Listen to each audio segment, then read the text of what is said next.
एक व्यक्ति का फायदा होने वाला है, उससे अच्छा कंपनी का फायदा होगा, उस पर ध्यान घ्यायचं चाहिए, ज्यादा देना चाहिए. असं आपल्या घरी कोण बघतं, घराचा फायदा जास्त पहिला कोण बघतं, मम्मी पप्पा.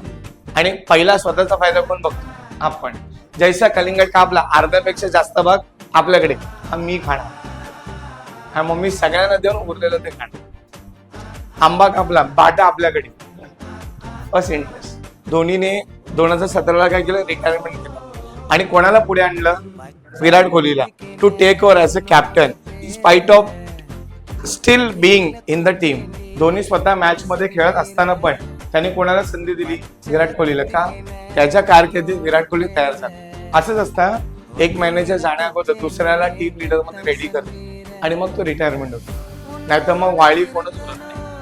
त्याच्या कारकिर्दीत वो टाइम वो रहते वक्त दुसरे प्लेयर को रेडी करना, ह्याला म्हणतात लिडरशिप इन पाईपलाईन. काय म्हणतात.